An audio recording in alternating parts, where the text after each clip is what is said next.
You'll make a comeback. Well, now they spread it and divide. There you go. Yeah, there you go.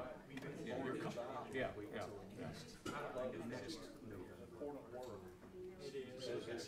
Well, thank you. They've done wonderful work.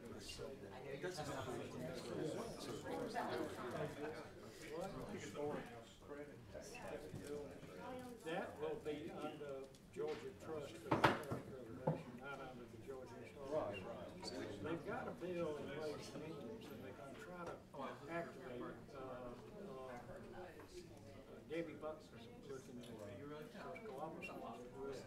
They're going to do the small ones rather than the big ones, if they do it. The trouble is, the budget is such a wreck, I don't know whether they'd be able to do anything. Let me tell you all the historical story, which is true. It's totally done.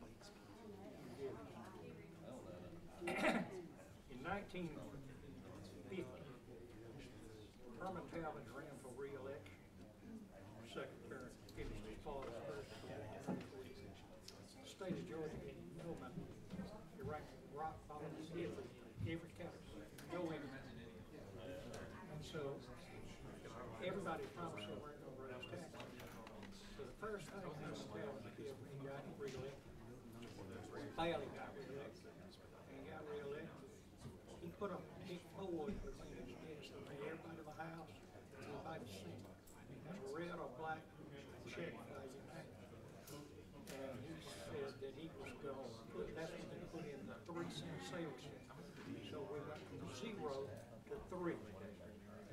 And everybody in the legislature just went crazy. They weren't going to raise taxes, sales taxes, merchants, everything, the whole state.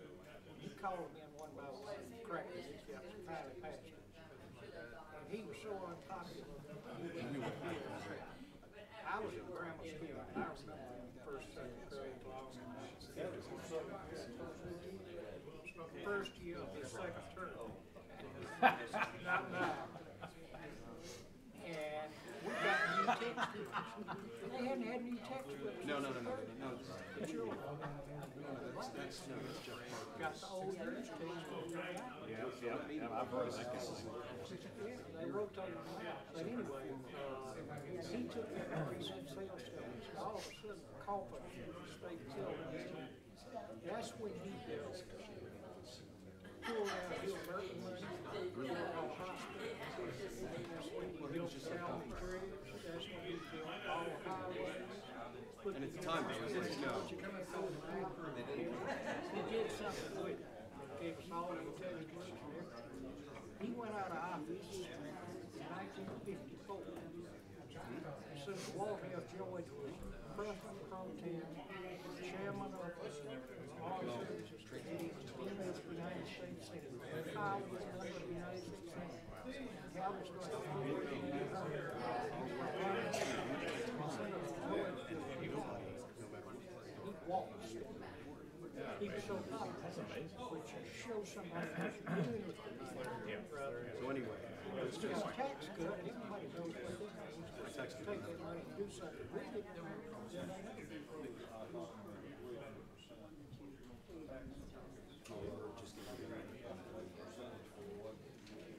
Zero to 3. And when I was Joe Frank's floor leader, and you were still in the house, we raised it to 4, and that's what we did. Well, I got to make an announcement. You gotta go. I've had some people that wanted to make a public statement. So if you'd like to speak, we're putting a sign-up sheet right here, and when we get through, we will have public comment. In fact, I don't see the person here that wanted to make public comment, but oh, good. Oh, yeah. Do you need a pen? Do you need a pen? Looks like you brought wine. We're gonna be here a while. This is for you, darling, and I'm going to let Melinda with Berkshire Hathaway present it to you. Since I'm borrowing your pen.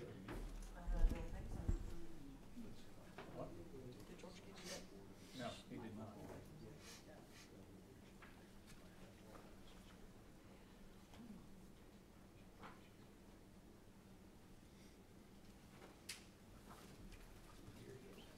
I did have a representative that wanted to come make a comment, and he's in another meeting, but when he comes in, you know, we'll probably recognize him.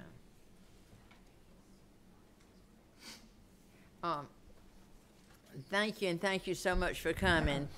And before we get started, I want to ask Representative Morris to make a few comments about something that's happened in his district, and to have the prayer for us, please. Thank you, Madam Chairman. Before we start today, I just want to say that the Forsyth delegation today is certainly here with heavy hearts. This past Saturday, we lost one of our own, certainly entirely too soon. It's a person that made a profound and lasting impact in many of the lives of our Forsyth County students. Miss Kimberly Arant, a third-grade teacher at Hall Creek Elementary School, passed away on Saturday after a long and private battle with cancer. Kim leaves behind her mother, Nancy, her husband, John, and two beautiful children, Abby and John.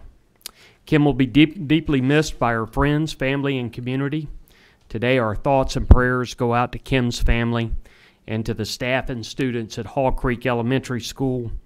This is truly a difficult time for all those that she touched. So I'm going to ask you for just a moment, if you would, just bow with me in silence, and we'll have a quick prayer.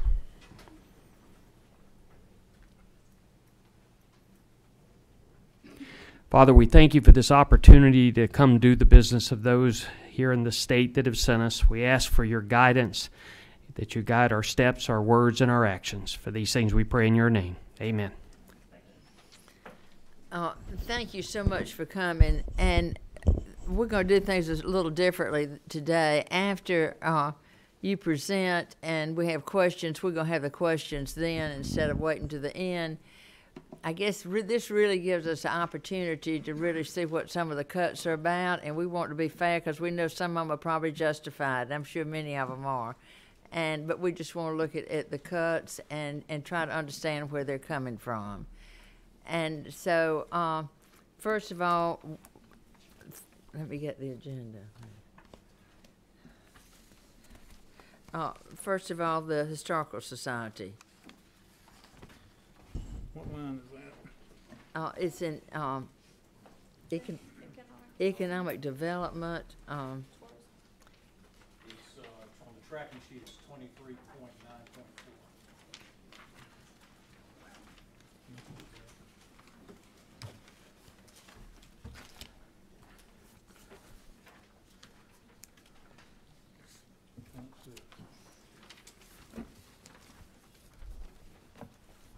23.9.4.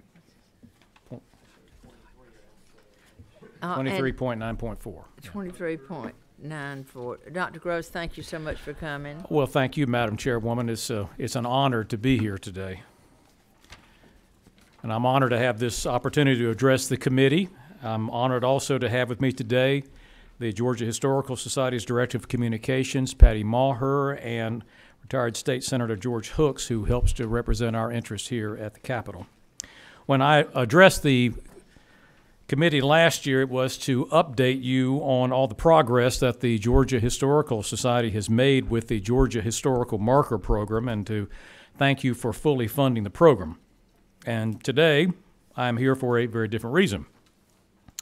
The governor's proposed FY 2021 budget recommends reducing $100,000 in funding to the Georgia Historical Society to maintain the state of Georgia's historical markers.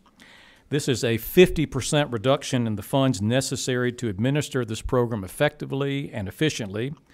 Eliminating $100,000 will cripple the program and jeopardize all of the progress that has been made so far. For the past 4 years, the state of Georgia has appropriated to the Georgia Historical Society $200,000 for maintaining the state's historical markers. These 2,000 markers, installed between 1952 and 1998, are property of the state of Georgia under a private-public partnership. The Georgia Historical Society, a private nonprofit institution, we serve as the custodian for these 2,000 markers. Unfortunately, and due to some sort of misunderstanding, OPB came to an incorrect conclusion that the $100,000 of the $200,000 funding was, quote, one-time funding, and recommended its elimination.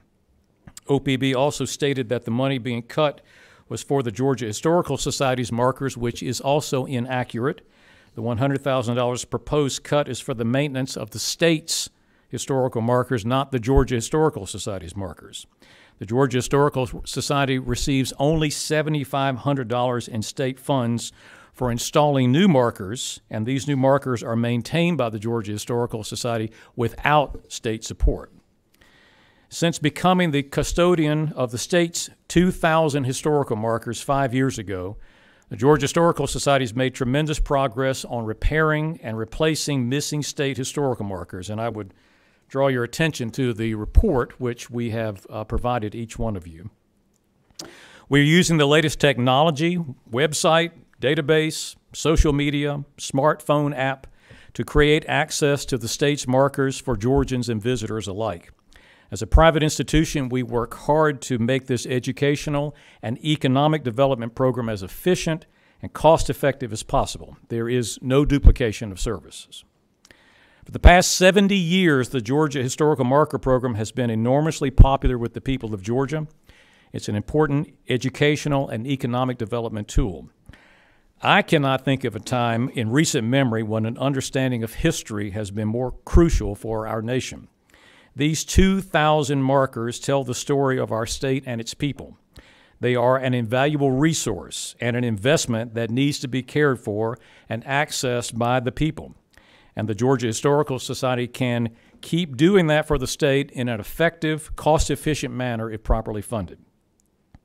For all these reasons, we respectfully request that the $100,000 recommended for elimination be restored to the FY21 budget. Thank you for considering this request to continue funding for this important and popular program, and I will be delighted to answer any questions about the Historical Marker Program or the funding at this time.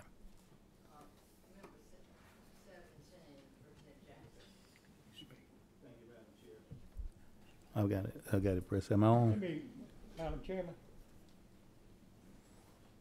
can I follow him, or you want me to wait? Well, let's let him answer the question. Oh, okay. Thank you, Madam Chair. Dr. Gross, thank you for the presentation. Just a couple of questions. Have you spoken to the governor's office about why they're recommending this reduction? We have not, and I have not spoken with anyone in the governor's office about it, but we're not really sure where it came from or how it happened, and it sort of came out of the clear blue as far as we were concerned. Further question, Madam Chair? Okay. Dr. Gross, what kind of impact are we looking at for the future of the state's markers? Well, I think in this particular case, if this program was privatized, putting up the new markers was privatized and turned over to the Georgia Historical Society back in 1998, and we have been working very hard to diversify that program, to tell stories that had never been told before. We've put up about 250 historical markers since that time. These are the markers that the state put up going back to 1952. We have the second largest program in the country. After Texas, Georgia has the largest marker program. There are 2,000 of those things out there. And when we got the program, it was basically falling apart. I mean, the markers were falling down everywhere.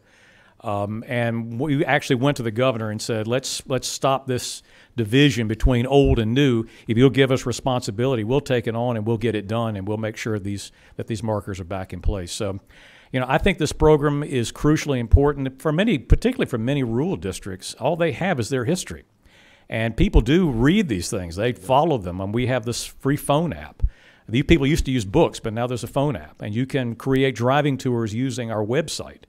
You type in what you want to see, those markers come up on a Google map, you create a driving tour, and they go to these counties, and when they're reading the markers, they buy food, they shop, they spend the night. So it is having an economic impact on local communities, and without a 50% cut is going to make it really, well, it's just, we can't do it. I mean, it's just going to be really hard to have any impact at all with a 50% cut in a program. Thank you, sir. I know I enjoy reading them myself. Well, thank you. Thank you. I can't. Representative Gilliard. Thank you, Madam Chair. Thank you, Madam Chairwoman. You know, we're cutting extra spending and extra fat, and then there are things that sometimes we need to leave alone. In Savannah, before I was able to grace the House of Representatives, I preceded a great leader named State Representative Bob Bryant. And before he passed, he was able to name the Ralph Mark Gilbert Civil Rights Museum as the state museum for Georgia. And then we have other trails that we're working on, markers right now. $100,000 or so will affect the survival and the continuity of this particular effort. What else do you see in reference to the needs of this particular effort in Georgia? Because history is a beautiful thing that needs to be told regardless. What can we do? Is this the only, the $100,000 is something that is going to be very viable for you to sustain yourself? Is that the only? Well, the $100,000 will be viable for sustaining the maintenance of the care of those state markers. I mean, going forward, I mean, you know, years ago there was much more money in the budget for new markers. That's been reduced tremendously. At one time, that was $75,000, and now it's $7,500. So what we've been doing is working with that $7,500 and stretching those dollars, putting even some of our own funding into it to help create those new markers, telling stories that have not been told before. One of the things that we've been able to create is a civil rights trail, putting up new markers that we've created and then drawing on a few of the older state markers that were already in existence so that now people can drive around the state and learn how the civil rights movement unfolded by standing on the actual ground. And there's nothing like learning when you're standing there. I always use the example of it's one thing to talk about what happened on Little Round Top at the Battle of Gettysburg, but until you stand on top of that, you really cannot appreciate what happened and why that was so crucial for saving our nation. So the powerful thing about the marker program is that it does allow people to go, allows them to stand on that ground, to see these places where these things happen. And certainly long term, I mean, we're incorporating these markers into all of our curriculum that we do, all the resources we create for teachers. We're using these markers in many ways to teach. So they're reaching tourists, but they're also being used in the classroom as well. And we're kind of come up with different ways to do that. Further question, if I may. So do you receive any other additional funding from the municipalities, the individual municipalities? We don't receive any from the municipalities, but we do have great working relationships with them, particularly with these older state markers, so that they can help us to keep an eye on them, alert us when they go down. When this was done by DNR, you know, they had all the park rangers that could ride around. We have a very small team at the Georgia Historical Society, so we can't have boots on the ground all the time. So the local community, we have a lot of volunteer groups and these municipalities that will help us to keep an eye on these, and so we know when they're down and we can get somebody out there to get it fixed. Thank you for your time. Thank you. Thank you. One other question. Now, now you do get $160,000 existing in the budget now. Correct. Yes. Okay. And that money is for other things besides historical markers. Correct. Okay. Yes. And how is that money used? So we've been big on privatizations through the years. In 1997, when I came to the Georgia Historical Society, our research center in Savannah, which has the oldest collection of Georgia history materials in the nation, there's 5 million manuscripts and records there, that was actually being operated by the state of Georgia for the Georgia Historical Society. So we owned the building and the collection, the private institution did, but the state, since 1966, had been running that for us, paying us rent to take care of it. And so after I came and arrived on the scene, we began to do a new strategic plan and think about where we wanted to go, realized that there were a lot of things that we could do if we had control over our destiny again. And so we took a voluntary privatization at that time. The funding that was being put into Georgia Historical Society was $250,000. And that went down and the deal was that it would be cut in half. Well, it continued to go down. It finally stopped at $52,500, where it's been now for a very long time. That still provides a position for us in that research center to provide access to the material that tells the story of who we are as Georgians. There's 7,500 in there that I mentioned a moment ago. That's for new markers. When a group comes forward, there's a review process, and if that marker is approved, then we ask them to match the state funds. So we take 2,500, they bring 2,500. We put some of our own money, the Georgia Historical Society, into it and help make that marker happen. Because a lot of these groups, they just don't have any funding at all. They can't even afford it to do this. And so that's where your money comes in to allow these groups to be able to afford that. So if you add all that together, plus the $200,000, that comes out to the $260,000 appropriation to the Georgia Historical Society. Thank you. Any other questions? And thank you for the job you're doing. Well, thank you. Thank you, Madam Representative Chairwoman. Hooks. Senator Hooks. Okay. Senator Hooks. Let me see if I can fill in the blank. You want to go to the mic or you just want to speak? I think you can hear me. You know, I'm a Baptist. You can probably hear me. This money was put in the state budget by Representative Coleman and myself when he was chair of this committee in the House. I was chair of this committee in the Senate. Governor Miller in the 1990s thought it was real cute to privatize everything. So this was one of the programs, along with corrections and youth detention centers, that we put out for privatization.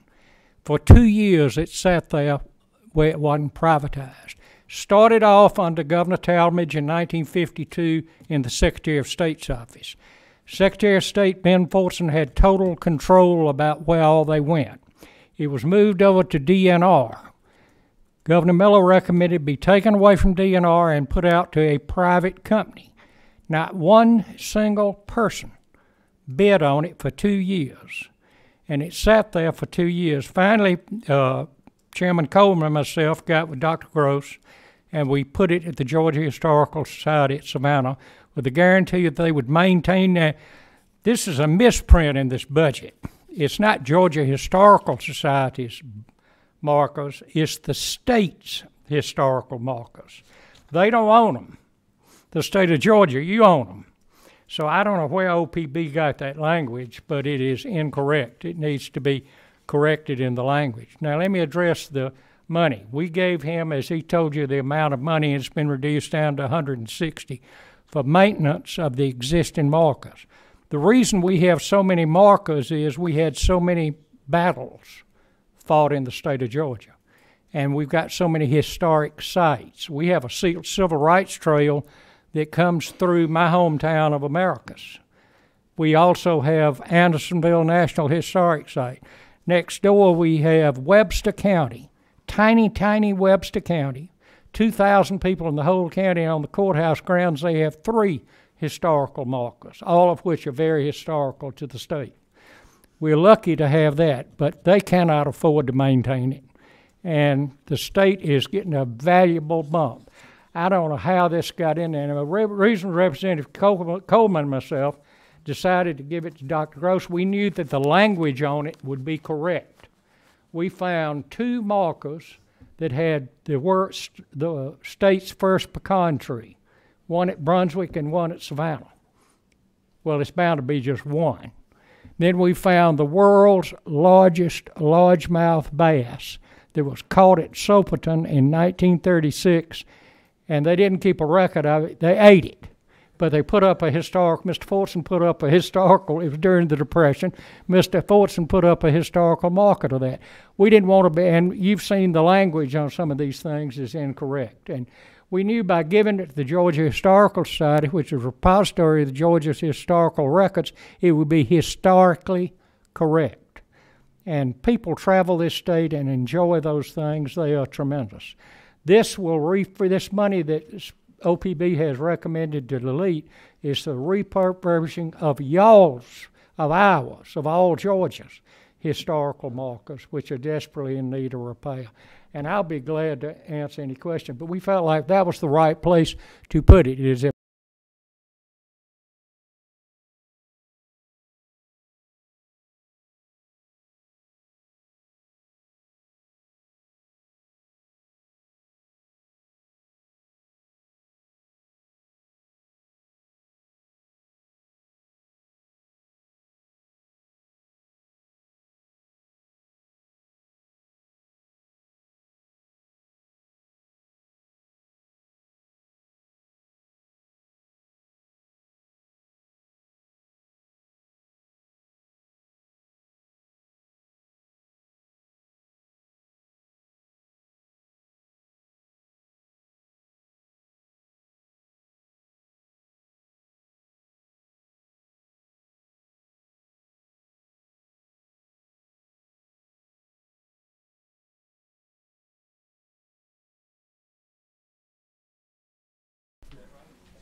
Well, good afternoon, Madam Chair and members of the committee. I always appreciate when Chairman England brings 2 bottles of water. I just brought one, but it's really big. So,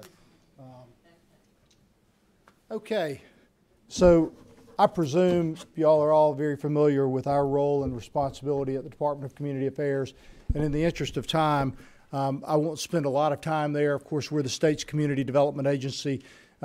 70 some odd programs that roll up under the department, involving planning and housing and community and economic development. I'm going to work from your tracking sheet. And Madam Chair, we're on page 21. Is that correct, of your tracking sheet? Starting with section 16. Okay, page 3. I'll convert. 16.1. Perfect. So starting with 16.1.1. Our first recommendation in the FY21 budget is a transfer of, these are not state funds, these are other funds, for the industrialized building program, which currently is a part of DCA under the building construction program. And the recommendation is that we transfer those to the Commissioner of Insurance's fire safety program, which is, you'll see the reflected ad under 29.3.5. It's page 55 in mine, and I can't do the quick math on what page it is. But this program, so the synergies between the two are really as follows. There is a distinction, albeit technical, between modular building construction, which is done mostly in a factory and then is transported to a site and put together, and manufactured housing, manufactured construction, which is built entirely in-house.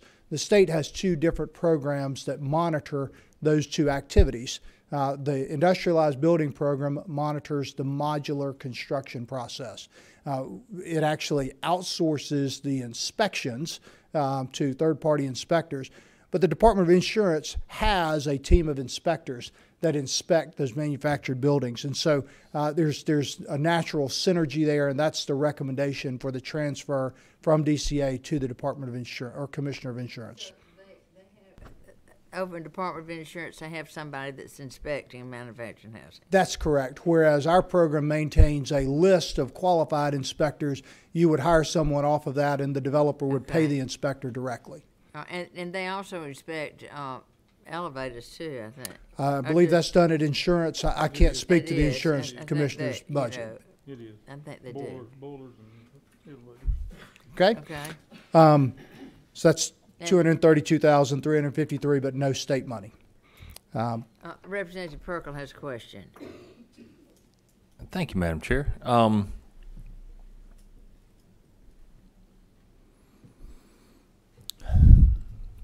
Can we do this? I mean, can we do this? I mean, and here's why I'm asking. So, I've not heard any troubles coming from the people that are constructing the industrial buildings. In fact, they say that y'all do a pretty doggone good job, and very efficient. And here's a concern I have, and Madam Chair mentioned something about elevators.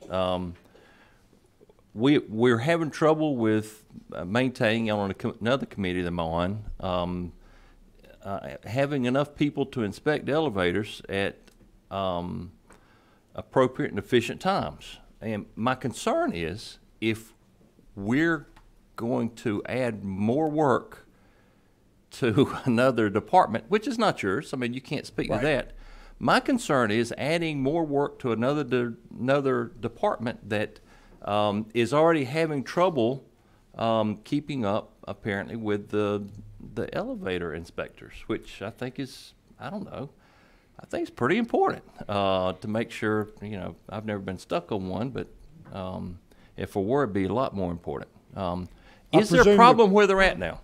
I presume the question was rhetorical. We recognize the synergies between the two and would recommend the change, but that's the can we do that? That's not my Well, call. And I think, too, we sort of think of the Department of Community Affairs as being a banker.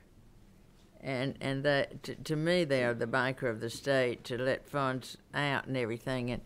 And I don't know, do you inspect anything else? The building construction program is, as you know, helps to set the state's minimum standard building codes.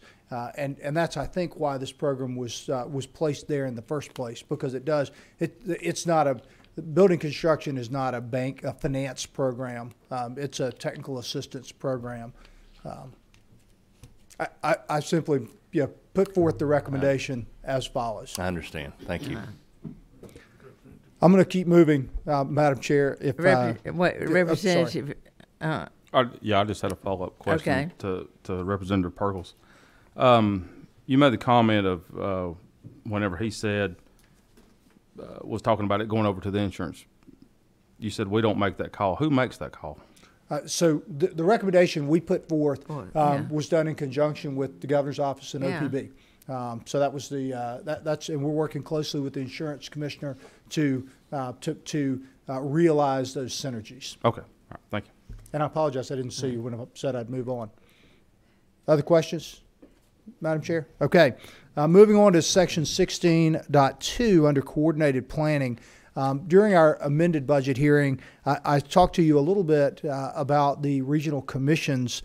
Under 16.2.1, this is simply a continuation of the reduction to the regional commission contracts that I mentioned earlier. That realizes $140,186 in savings, which would be represent approximately $10,000 to $15,000 to each of the 12 regional commissions through the planning contract that we enter into with them to provide those planning services to local governments. 16.2.2 is also something we discussed in the amended budget, and this is the elimination of $90,000 in funds for the Regional Commission performance audit. Madam Chair, I would just remind you that this is not intended to eliminate the audit, which has been beneficial, but simply that interagency transfer between DCA and the Department of Audits.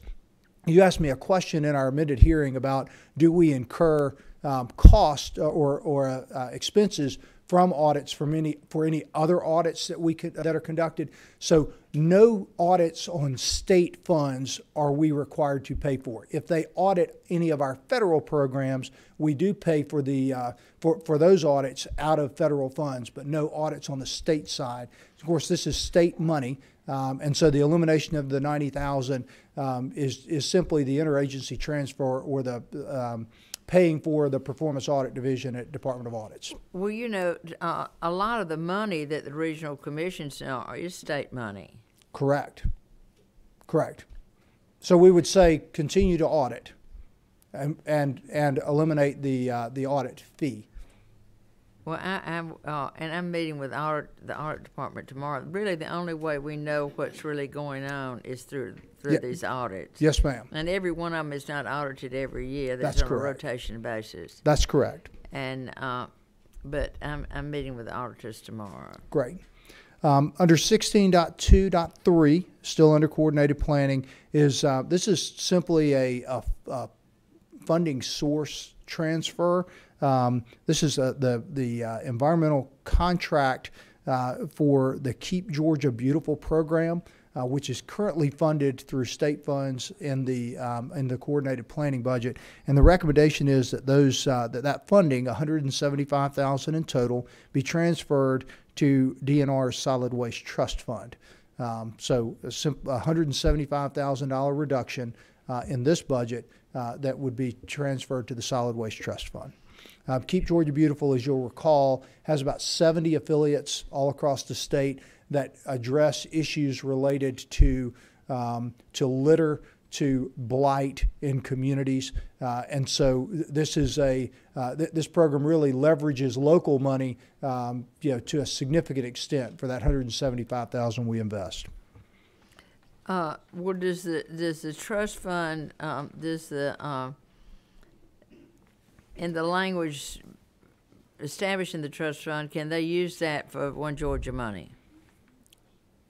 Excuse me, for one. The language that we use to establish the solid waste trust fund, can that be used for One Georgia? For this Keep Georgia Beautiful. Keep Georgia Beautiful. I said One Georgia. I meant Keep Georgia sorry, Beautiful. no, I was tracking with you. Yeah, I can't. My presumption is that it still may. In fact, it has been used in the past for this purpose, and so it is my understanding that it that fits within the that could be a question for DNR. Do you know how much money is in the solid waste trust fund? I do not. Representative Morris. Okay. Thank you, Madam Chairman. Commissioner, thank you for coming again today. Yes, Always sir. good to see you. I want to back up to 16.2.1. Yes, sir. Can you tell us a little bit about more about the contractual services that we seem to be cutting here? What are they? Right. Specifically, and what's the impact of these cuts going to be? Right. So each of the regional commissions plays a vital role in the state's comprehensive planning process, for which DCA is responsible. So we work closely with the 12 regional commissions, who work with municipalities, with counties all across the state, to help them conduct their planning requirements, which is once a decile, and then or once a decade, and then there's some iterative processes. They've got to update their work plan on a regular basis. So they work with those communities. We've had some very preliminary conversations with the Georgia Association of Regional Commissions, which each of the 12 are represented by their executive directors and the chairman of their councils, about how we might work with them to ensure they can continue to deliver these services with reduced funding. So just by way of comparison, those regional commissions today receive between $150,000 and $190,000 each in state funding. So a reduction of $10,000 to $15,000, while material, is not devastating. And we've talked with them about some of the things that we might be able to ease off on, and some of the regional planning requirements to ensure that they continue to provide those vital services to those communities that they serve. And that's particularly important to our smaller communities, especially those in more rural areas. Thank you. Thank you for the question. Representative Gilliard. Commissioner, good evening. How many commissions would this affect? 'Cause I know 12 of the 12. 12 of the 12. Yes, sir. And the funds comes from from Washington to you. No, the fund comes from you to us. Okay. So the funding comes. This is all state funding, and then we enter into an annual contract with each of the 12 commissions, and we provide them for funding to provide those services. So this is a state activity. No funding, no services. Correct. So would there be a possibility for a follow-up on if this is not working, to look at reconnecting with those that provide services, that we might be able to reinstate something?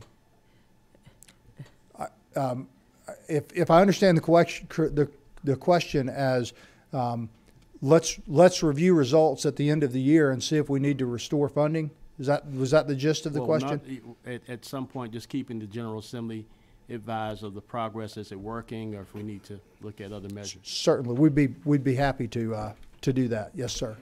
And Representative, and one thing too, they get a lot of funding from local governments too. Yeah, I know, and Madam Chair, please cut me off if I'm being too detailed. We talked a lot about this in the during the Rural Development Council. So the regional commissions receive some funding from their members. That's to whom they're responsible. Those local governments that they serve, and then they receive some funding through the state for the planning contracts, and then they also earn income through the provision of services, a variety of services, and those services vary to some extent from commission to commission.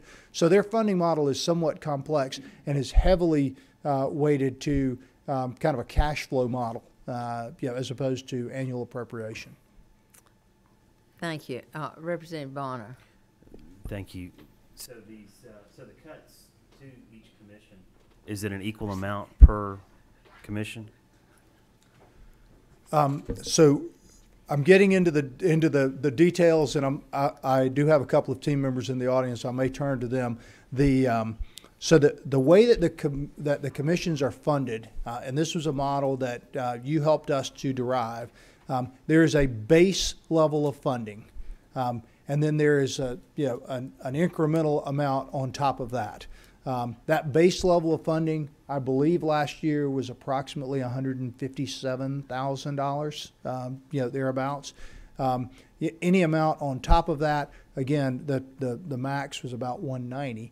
And so I don't think it would be exactly even across the board, but it would be relatively even across the board. Was that your question? Well, how the cuts will be applied? Yes, because it just seems to me that the Atlanta Regional Commission was probably in a much better position to take the cut than, say, Three Rivers Commission, right? Correct.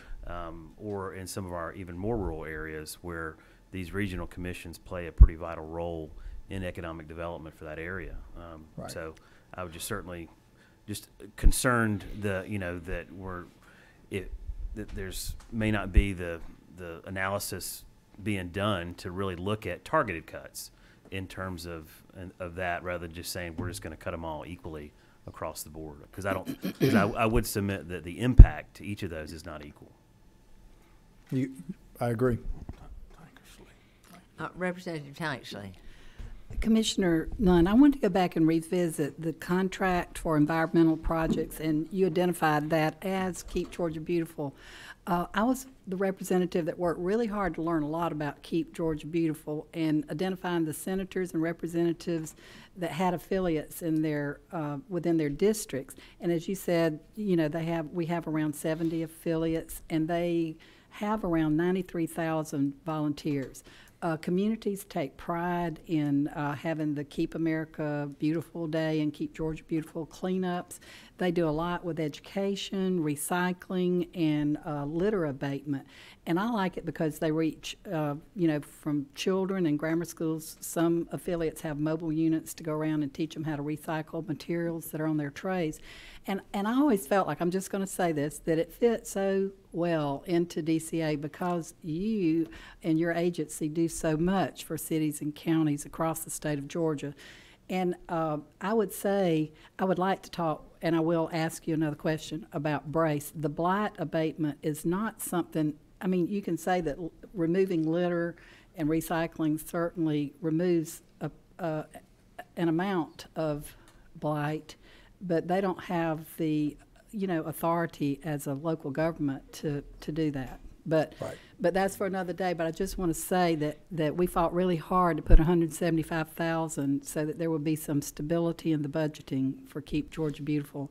And I'm sorry to see it leave DCA. So first of all, thank you very much for the kind words. And let me be very clear. And again, we've already had these conversations with the Solid Waste Trust Fund. That is simply a transfer of the funding mechanism. So they still are a vital partner of DCA. In fact, we house the Keep Georgia Beautiful program at DCA and work with and through them. And that's why it is, we felt, and you mentioned the Brace program, preserving this program in the budget, albeit the funding, the funding moved. So thank you very much for those kind words. Thank you, Commissioner. So Keep Georgia Beautiful will stay in DCA. That is correct. Yes, ma'am. And that is I appreciate you bringing up Brace, and I'll get to there when we get, maybe in the next hour. Okay. But, so.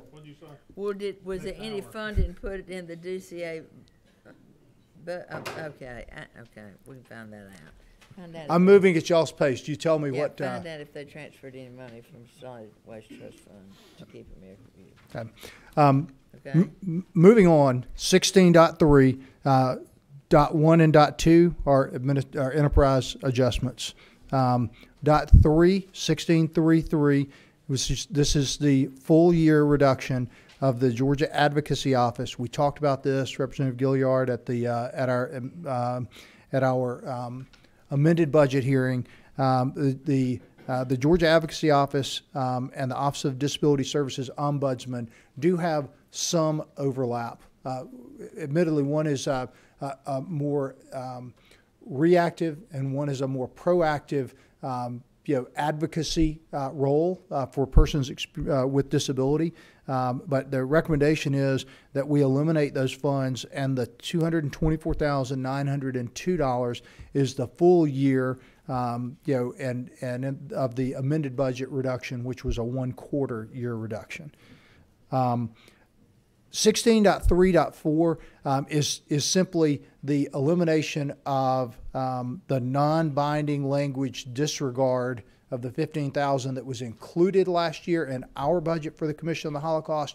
I know Sally is here and is going to talk later about the Commission on the Holocaust, which is an attached agency to DCA, and I'm going to reserve that for her, but in that departmental administration, that's what that line item is. Representative Gilliard. Yeah, maybe one of these microphones work.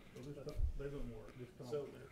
Commissioner, I got a bottle of water right here. I appreciate it. I just want to say this to you, and it's hard because you're one of my favorite commissioners. But it doesn't make, to me, great sense when you say proactive and reactive. The proactive approach is the Georgia advocacy. I have included a letter to Chairman England, which is a coalition of our peers from both sides that are saying the same thing. There has to be a way with the proactive approach that Georgia advocacy really is a viable program, not taking anything away from the other, but I think preventive would be the better source to save the Georgia taxpayers in the long term and to be more effective. Is there any way that we can reconsider this? And we're asking that from the body of appropriations also. So as I think this was my response to the question in the amended budget. I'm here to present the governor's budget. Y'all are the core of the budget making process. I think that question, I would just flip a mirror and flip that back to you. This is our recommendation. So is there any movement that anyone else has looked at it, or at this point just looked at it again? So I have had a meeting since our first hearing. I have had a sit down with the folks from the Georgia Advocacy Office to understand more. I meet with them, on a I would say annual basis, but since our last meeting, we have sat down with them to better understand their the great work that they do and their concern. Because I think that's where we sometimes fall a little short, is sitting down to listen to get a pure understanding of what someone does. They're doing the work, and I just want to appeal to you on that again. Thank you for your. Thank you. Any other questions on that? Go ahead. Okay, I'm going to move on to 16.4, Federal Community and Economic Development Programs. Dot 1 is simply the increase in funds to provide for a $1,000 pay raise to full-time regular employees. That's a small addition of $639 in our budget. Well, how did you come up with 600? What was $1,000? This was an OPB calculation, Madam Chair. So I have I don't have the detail. I will tell you, and I mentioned this in an earlier hearing. Certainly, because we are a heavily federally funded agency, we have to look across all of our employees. So our team, my executive team, is looking diligently to figure out how we can apply this across the intent of this across the agency. How many employees do you have that make less than a? So currently, and I did look this number up since our last meeting. Currently, we've got 49 employees that would meet that criteria. If you include the Commission on the Holocaust, I think that number is closer to 50, or is 50. And then we're going to talk about historic preservation. If you include that, that number is closer to 60 to 62. Representative Bonner. See, we'll see. Yeah, it works. Regarding the $1,000 raises for full-time employees, are those in any way merit-based, or is that simply every employee that makes under that amount gets a raise? So that's one of the things that we're having to look at right now, because obviously we're having to look at the, how we would fund that first using federal funds, and then how we might apply that. As I read this budget instruction, that's based on what your current salary is. So regardless of your performance, we're going to give you a raise. Right. Anyone under $40,000, regardless of their performance, we're going to give a $1,000 raise. That's the way I Is read that this your budget understanding? instruction. Okay. Okay. Okay. All right. Thank Okay. you. Moving, sorry. All right, any other questions? Let's move on. 16.4.2, eliminate funds for the Appalachian Regional Commission assessment. I mentioned this in our amended hearing. This is not eliminating the Appalachian Regional Commission program. This is simply moving that funding to the One Georgia Authority, which has a similar mission and has funded the gap in the ARC assessment for the last 2 years. So that's actually fairly straightforward. 16.4.3, the elimination funds for the AmeriCorps contract. I should clarify that this is not the elimination of the state's AmeriCorps program, which of course DCA administers and leverages those federal funds.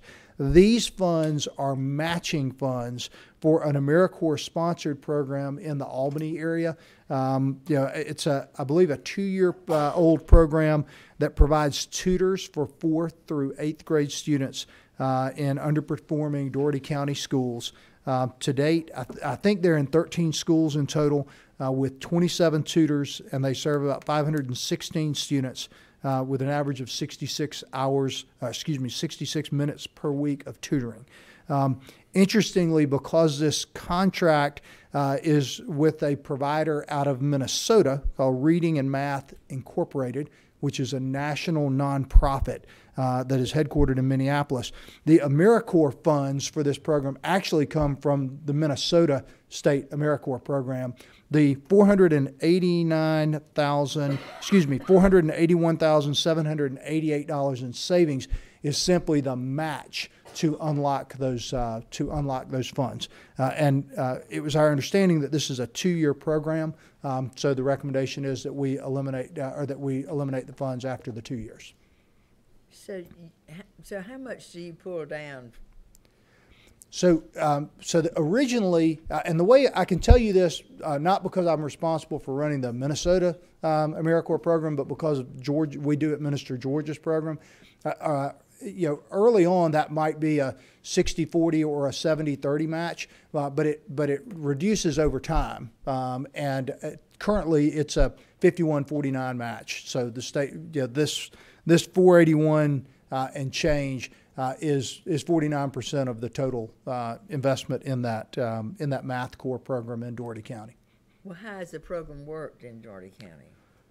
So I explained to you pretty much this was included in our budget for the first time last year. I don't even remember exactly where it was moved from into our budget, but I do know that we have a contract with them to provide those services in 13 schools. The AmeriCorps members, there are 27 of them that are engaged currently, and those members would provide tutorial services related to math for students in those schools. What did I say? 516 students that receive that weekly tutoring.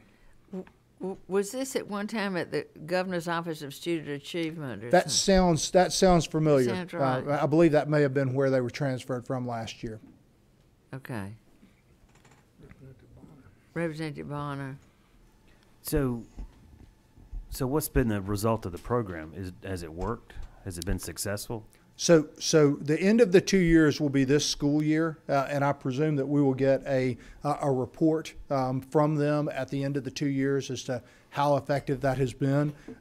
From the support material that we've received from them, kind of detailing out the program, of course they are very positive on the program. So, correct me if I'm wrong. So we're looking at not renewing a contract before we know whether or not it's actually worked. Because the intent of the program was to be a 2-year program. Well, and the intent of the program was to pull these kids up to grade level, and maybe it's already.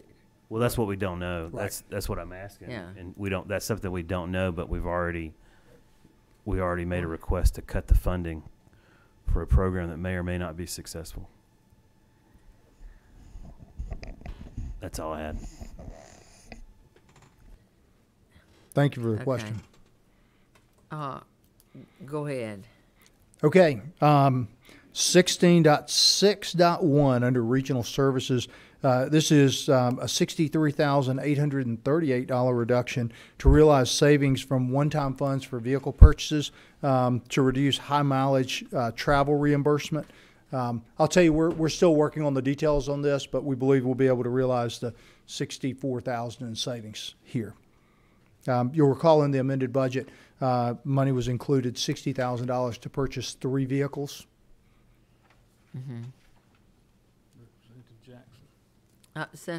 Representative Jackson. Thank you, Madam Chair. Thank you, Madam Chair. Commissioner, just one question about the vehicles. How many positions, or how many people were in these positions for these vehicles? So we have 10 people included in this budget. Okay. And do you see this as a true savings or? Yeah, we believe we can realize the savings. I'll tell you that the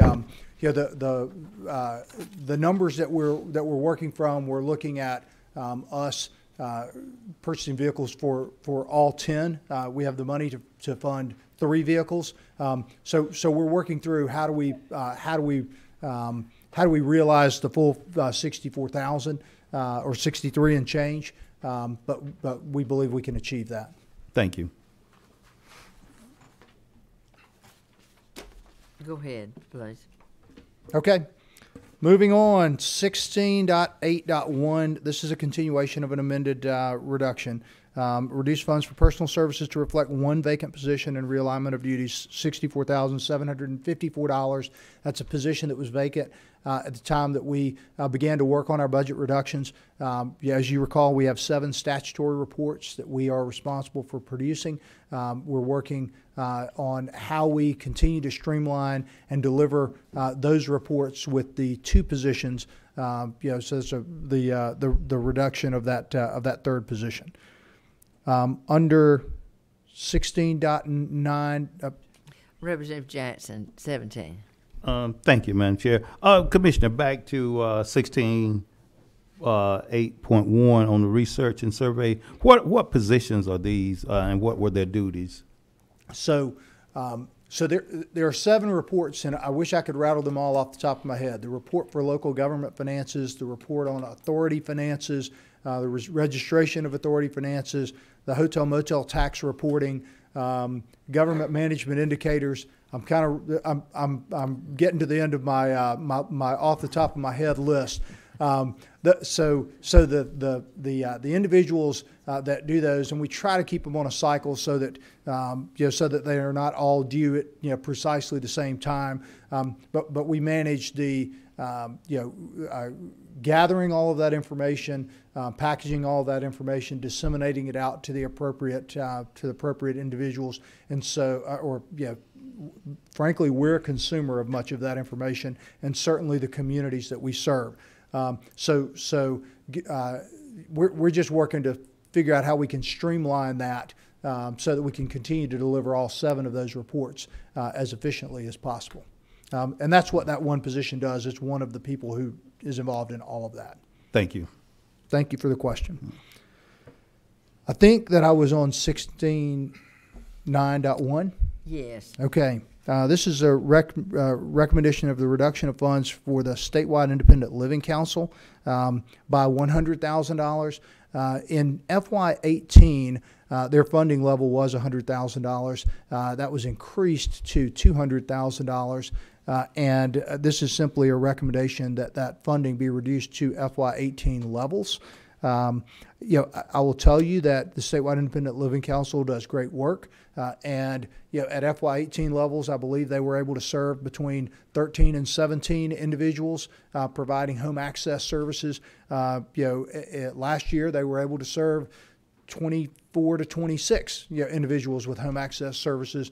Representative Morris, to the question about impact, this would just be fewer people would be able to tap into those resources. There are home access services also available through the aging services at DHS. So that's the recommendation is that we reduce those funds by $100,000. Representative Bonner. Thanks, Madam Chair. So at what point, at what number of folks being served do you determine whether or not it's that any funding is appropriate? It's a good question, Representative. I would say that's up to, in many cases, up to y'all. As you know, we're working under instructions about how do we reduce the budget in a tough, belt tightening manner, and so we had to really scrutinize all of the state funds, and we looked at this and said, up until FY18, Silk was able to do their good work at that level, and so we looked at the FY18 numbers. But you understand my point. At a certain point, you reach a diminishing return, Mm-hmm. right? So. Okay. I think I'm now at 16.10, and it's a long list, but I'm going to start with the logical place, number one. Reduction in funds for the Athens Design Studio to reflect a discontinuation of design services. I will start by saying that the Design Studio is a vital service of the DCA's Office of Downtown Development. However, as with all of us, when we're in a belt tightening mode, it's a matter of priorities. And so we looked at the Design Studio where we have some contracts. So the way that program works, we have two individuals who are DCA employees, and then we contract with the University of Georgia for space, for equipment, and for interns. And so what this elimination of $163,798 represents is the elimination of that contract for those resources, as well as one of the two positions. Our plan would be to maintain the expertise and the knowledge of one of those positions as a part of the downtown technical assistance resources that we provide across the state. And then with the individual who would be impacted with this budget cut would also enable us to move that person into another role at DCA or elsewhere in the state. So that's the recommendation at $163,798 in savings. Representative Gilliard. Commissioner, how long has the program been in existence? Great question. As long as I've been here, but that's not but 4 years. So I would say this is probably At least 20 years. Wow. and that's because that's how long John has been here. So at least 20 years. So. About how many communities, take advantage? Do we have the data on the number of communities? I've certainly heard from many of them. This is a program that is utilized. Let me speak to alternatives. So the University of Georgia does provide these services. There's an alternative resource for people to tap into. It's just slightly more expensive because our services are heavily subsidized. So there is another place to go to realize the services. And I may have to get back to you on how many users or how many people tapped into the full breadth of those services last year. You're keeping one of the two, so that's correct. So we would intend to be able to provide that knowledge and expertise to communities just in a different manner. You wouldn't go to the design studio and be able to have them kind of plot out the new facades for your downtown and print up all of the nice material, but they would still be able to bring that expertise about how you might re-envision your downtown, how you might envision the pocket parks and things that are so vital to downtown development. Moving on. Could you find out how many people use this? That was the note I just wrote down. So how many users? Okay.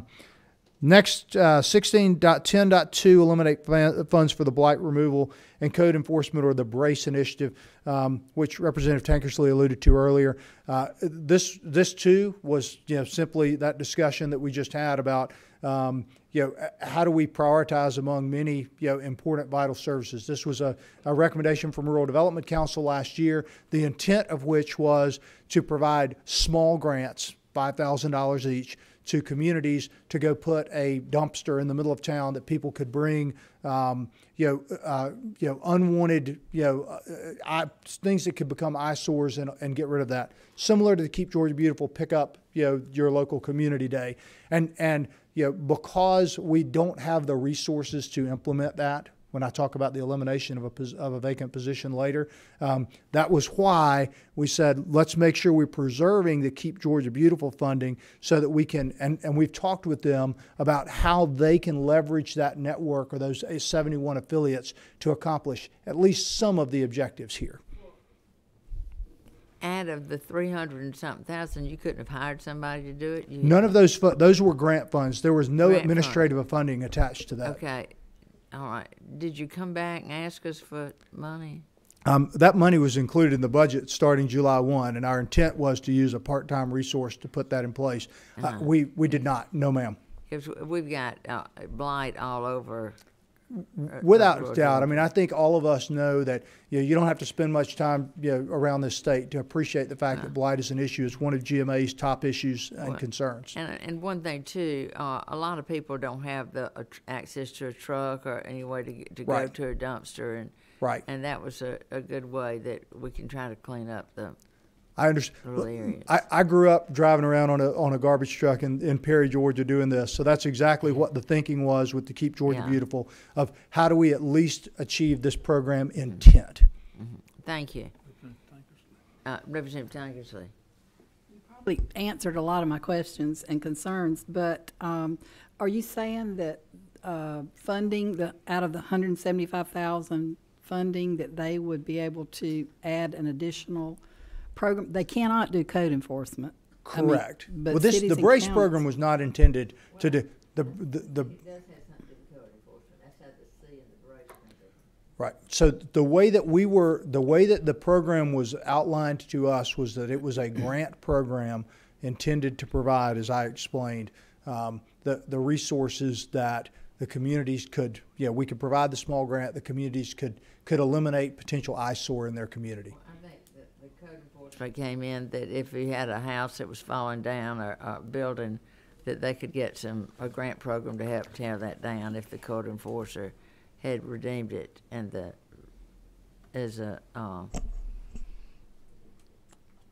dangerous structure. I know there are a lot of communities that'll take advantage of that. I bet the 300 will be consumed pretty quickly. Well, that's what we thought. We thought it'd be gone before now. Thank you. Okay.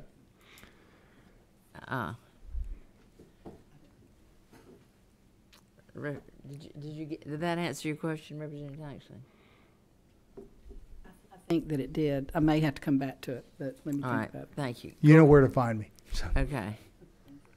16.10.3, eliminate one-time funds for initial mapping phase of the Georgia Broadband Deployment Initiative. As you recall, Senate Bill 402 in the 2018 session directed us to create a broadband mapping program, but there was no funding attached to this. I will assure you that the broadband mapping effort is continuing and is in is in very good shape. We intend to present the baseline map, which this $2 million helped to fund, by June of this year. Early returns that I've been able to look at before they've been kind of QC'd, would indicate that this is absolutely proven everything that we had anticipated that it would. So we're pleased with that. And the benefits, back to, okay, what's the outcome or the result of this?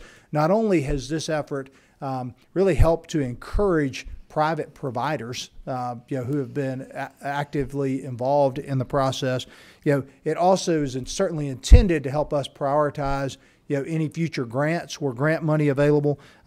It helps us to put us in a better position to leverage federal dollars. It is widely accepted that the federal maps are skewed. Frankly, in testimony on the Hill last week, our mapping process was referenced, and the feds are looking at us as kind of a model for the direction they care to go. So it helps us to better leverage those federal money, and then it certainly will help us to measure any ongoing progress as we address rural broadband. 16. Representative Yes. Jackson. Oh, thank you, Madam Chair. Commissioner, I think you answered some of my questions when you were talking about broadband. That's been one of our most important subjects on the RDC when we travel around the state of Georgia is about broadband. You said the maps would be out around June 2020. That's correct. When we can expect the maps to be out. Have you entered into any contracts with any further endeavors for the people of Georgia? Have any contracts been entered into?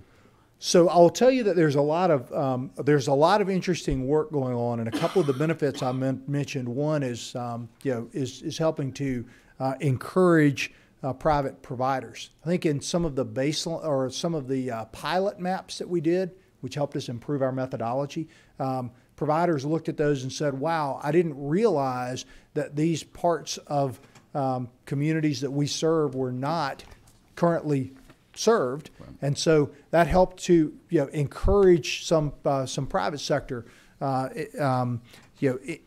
investment, if you will. Secondly, with the work that we have been doing as part of the Georgia Broadband Deployment Initiative, we are, and I'll knock on wood, I would hope to have a couple of announcements for you in the coming 3 weeks. With the USDA Reconnect funding, which was the source of funding that we've been targeting, because that's really the available source of any grant funds currently. So there are some interesting things that are happening in the state because of this work.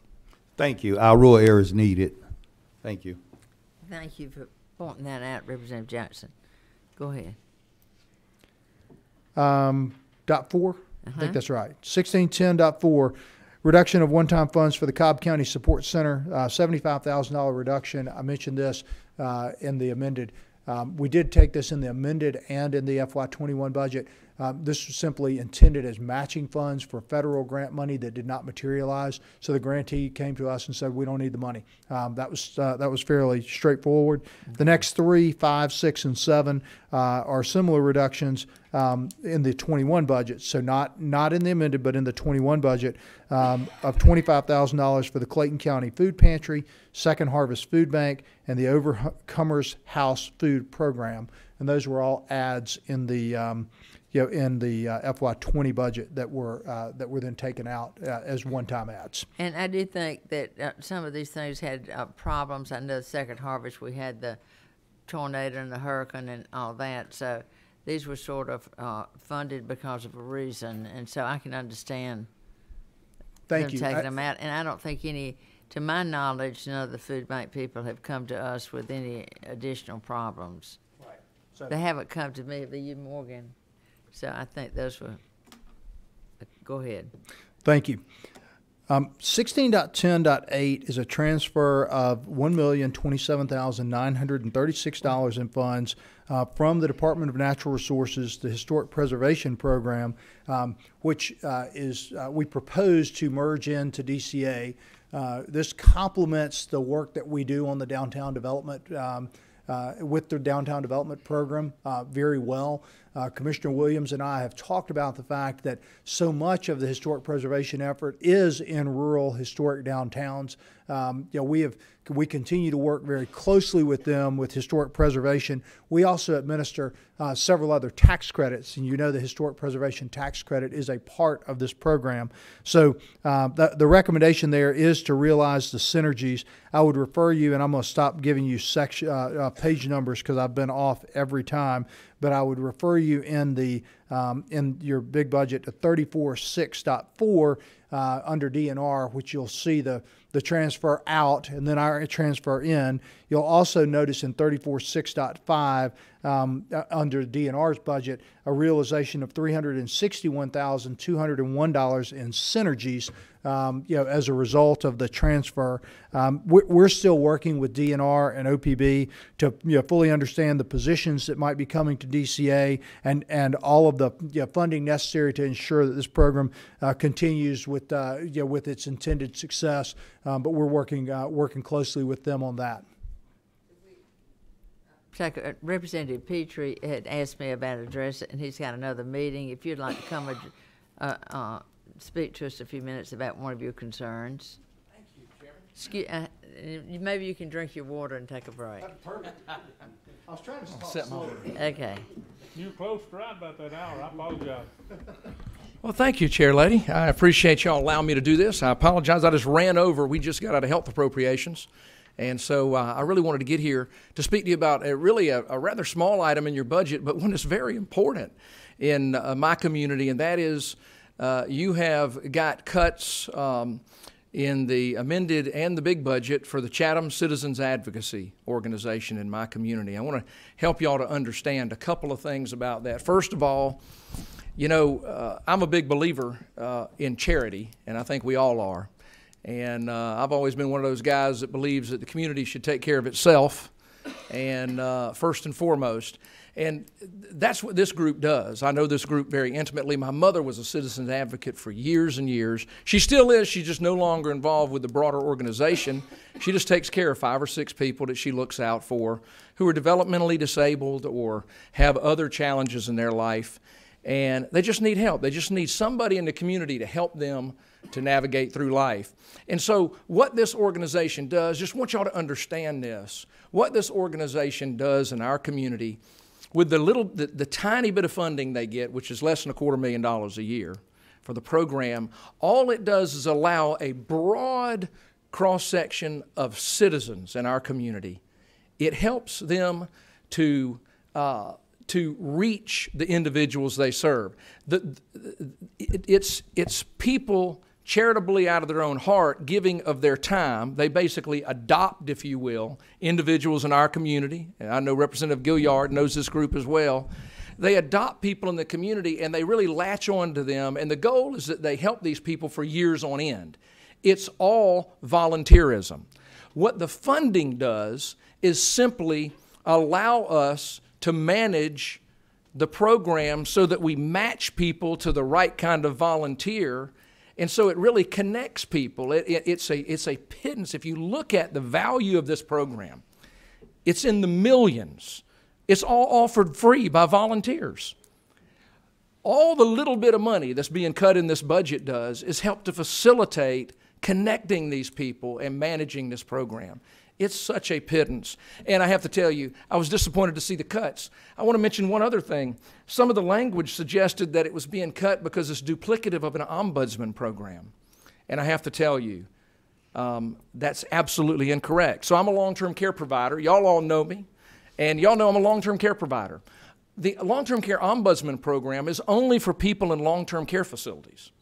The long-term care ombudsman visits people in skilled nursing facilities, in personal care homes, and in assisted living communities, period. This program has nothing to do with that. The Chatham Citizens Advocacy Organization is about serving people all over our community who just need help because they cannot live their lives independently by themselves. This isn't a government program to pay somebody to serve them. This is a program that simply helps volunteers connect with people in our community. There's no bigger bang for your buck than this program. And I hope you guys will help to put that money back in the budget. I think it's penny wise and a pound foolish to not do so. And it's very important to me that I run over here to tell you all that. I appreciate all of you. I know you know when I tell you something, I mean it from my heart. And I think it's a great program in Chatham County. And there may be others in other locations. This is a little bit of funding to help facilitate putting people together to help volunteers be more effective in our community. That's what this is all about. Madam Chair Lady, thank you so much. I appreciate you. Thank you. Thank you. Thank you for sharing.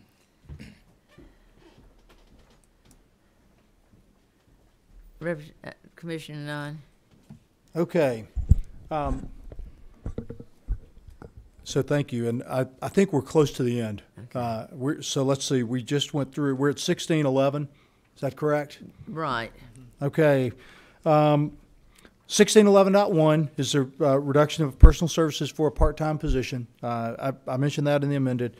1611.2 is the elimination of one-time funds for the Savannah Logistics and Technology Corridor, and this was a $400,000 one-time ad to leverage another $100,000 in local funds for a business case assessment and business plan, which is currently being conducted and developed by Georgia Southern. 1611.3 is it Georgia Southern or the Savannah Logistics Technology Corridor. Is the contract is with the Savannah Economic Development Authority and the City of Savannah, and they are working with Georgia Southern to develop the Center for Innovation, or excuse me, the Savannah Logistics and Technology Corridor. Okay. 1611.3 is a one-time, was an elimination, the governor's non-binding language disregard. 1611.4 is a typo. It's reduction in funds for the Regional Economic Business Assistance Program, or the REBA program. And this is a $500,000 reduction in both the amended budget and the FY21 budget.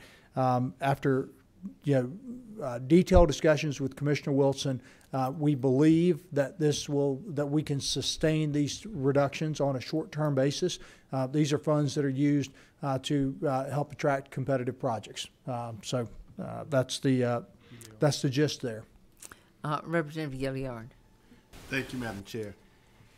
Man, I'm telling you, Commissioner, they're killing me today. Georgia Port Authority is the economic wheel of Georgia, but not only in my district, right in my backyard, I have the 4th largest container in the world, and this Savannah Logistics Corridor, this technology, it's also a partnership with Savannah State. They're involved. They've got great coalition. This was an exceptional, $500,000 total, 400 here. And that's right. This is essential to putting people to work. When we had a meeting recently, they were talking about the number of jobs that were available, but they couldn't get people to work. So this is an opportunity to get people equipped to take those jobs, especially since we've just done a freight logistic commission.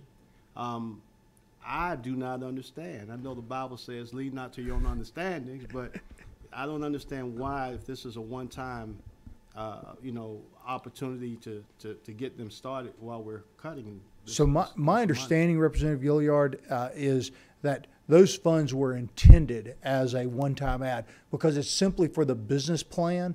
I think that the initiative, which you know more about than I do, but I would agree it's a sound initiative, and there's certainly lots of need there. The business plan was an 80-20 split. The state was putting in 400, the locals were putting in the 100 to develop the plans for this program. So my understanding is that this was the intent all along, was that it was just one-time funding to get that business plan. It doesn't have anything to do with the. So the first, I guess, 400 to 500 has already been issued? That is correct. Okay. We entered into a contract. The contract was took us a little bit of time to get signed by the city, given some of the, I know there've been some elections going on and the like. We entered into that with CETA. I can't remember the exact date, but it was probably in the August or September timeframe, early on in the fiscal year. So that money was preserved in the amended budget. That was in the FY20 budget, and it was eliminated in the FY21 as a one-time ad. That's right. So were there any additional future funds that were going to come and help? Because I know they were very. That's certainly not I haven't been involved in any of those conversations. So it's sitting right now with Savannah Economic Development Authority. Correct. Yes, sir. Thank you. Go ahead. I think I mentioned the REBA. I'm going to, and I realize that Representative Silcox is also here to speak about 1612, and I'm not going to speak about 1612 because I think Sally is here to speak about that. Let me flip to 16.6.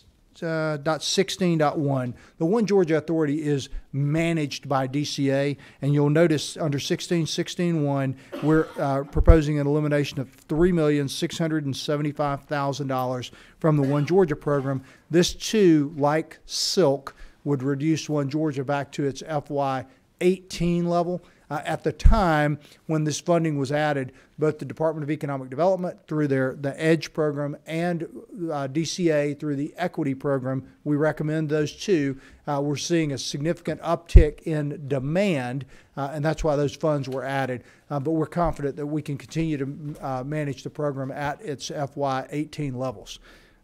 Moving back to 16.12, which is the Georgia Commission on the Holocaust, I don't know if they're next on the list, but I will defer I'll stick around and I'll defer all of that to Sally so she can explain what is up on the Holocaust Commission. Why don't we skip over to the Holocaust since we're talking about that, and then come back to soil and water. This shouldn't take too long, and since he's already here, I might have some questions to answer. Thank you. Thank you, Madam Chair. I'm delighted to be here this afternoon and appreciate Commissioner Nunn yielding to us. And I do want to introduce the Executive Director of the Georgia Commission on the Holocaust, Sally Levine. And I'm going to give just a brief history of the current history of where we are so that y'all understand what's going on in the budget. In 2017, Senator Kay Kirkpatrick brought a bill to move the Holocaust Commission from at that time, the Secretary of State's office to the Department of Community Affairs, as well as to establish a memorial to the Holocaust in the state to be built with private funds.